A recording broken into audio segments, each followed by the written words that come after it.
Shock ಆದ್ಯಾ? Confuse ಆಗ್ತಿದ್ಯಾ?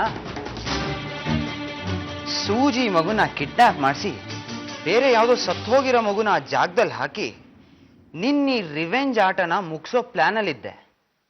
But ಈಗ ಸೂಜಿ ಮಗು ನೋಡಿ ಯಾಕೆ ಫುಲ್ ಶಾಕ್ ಆಯ್ತಾ?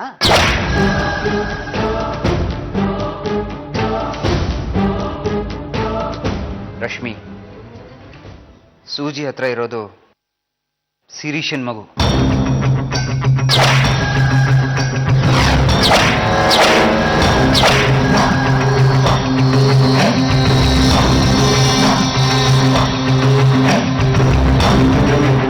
ಹೌದು ರಶ್ಮಿ, ಈ ತ್ಯಾಗದ ಕಾನ್ಸೆಪ್ಟ್ ನಿನ್ಗೆ ಹೇಗೆ ಅರ್ಥ ಆಗ್ಬೇಕು ಹೇಳಿ?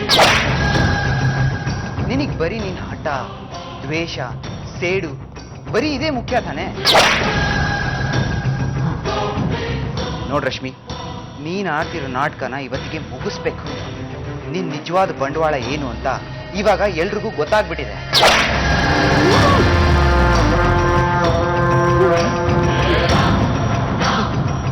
ನಿನಗೆ ಯಾರು ಗೌರವ ಕೊಡೋದಿಲ್ಲ. ನೀನ್ ಏನೇ ಹೇಳಿದ್ರು ಯಾರು ನಿನ್ ಮಾತು ಕೇಳೋದಿಲ್ಲ. ನೀನ್ ಆಡ್ತಿರೋ ಈ ಸೇಡಿನ ಆಟಕ್ಕೆ ಇವಾಗ ನಿಮ್ಮ ಅಜ್ಜಿ ಸಪೋರ್ಟ್ ಇರ್ಬೋದು, ಆದ್ರೆ ನಾಳೆ ಬಗ್ಗೆ ಯೋಚನೆ ಮಾಡಿದ್ಯಾ ರಶ್ಮಿ? ಅಪ್ಪ, ಅಮ್ಮ, ಅಕ್ಕ, ತಂಗಿ, ಕೊನೆಗೆ ಗಂಡನೂ ಕೂಡ ಅಂತ ಒಂದು ಹೆಣ್ಣಿಗೆ ಸಪೋರ್ಟ್ ಮಾಡಲ್ಲ.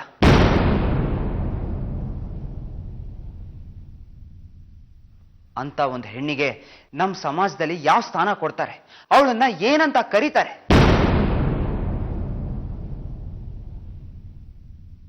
ಯೋಚನೆ ಮಾಡು ರಶ್ಮಿ, ಇದ್ರ ಬಗ್ಗೆ ಎಲ್ಲ ನೀನ್ ಯೋಚನೆ ಮಾಡು.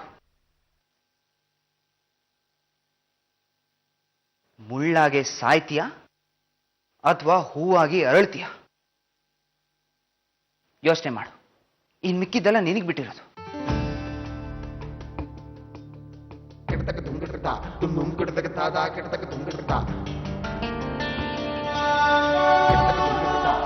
ರಶ್ಮಿ, ಸೂಜಿ ಕಡೆ ಒಂದೇ ಒಂದ್ಸಲ ನೋಡು ರಶ್ಮಿ.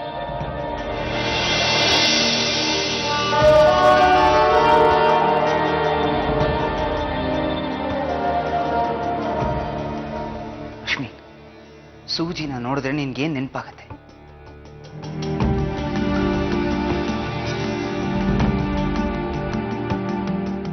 ಸೂಜಿ ನಿನ್ಗೆ ಒಬ್ಬ ಒಳ್ಳೆ ಫ್ರೆಂಡ್ ಆಗಿ, ತಂಗಿಯಾಗಿ ಎಷ್ಟೆಲ್ಲ ತ್ಯಾಗ ಮಾಡಿದಾಳೆ. ನೆನ್ಪು ಮಾಡ್ಕೋ. ಸೂಜಿ ಒಳ್ಳೆಯವಳ ಕೆಟ್ಟವಳ ಅನ್ನೋದನ್ನ ನಿನ್ ಹೃದಯ ಮುಟ್ಟು ಕೇಳ್ಕೊ.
ನಾನು ನಿಮ್ಮ ನಿತ್ಯ ದೇವರನ್ನ ಕೇಳ್ಕೊಂಡೆ.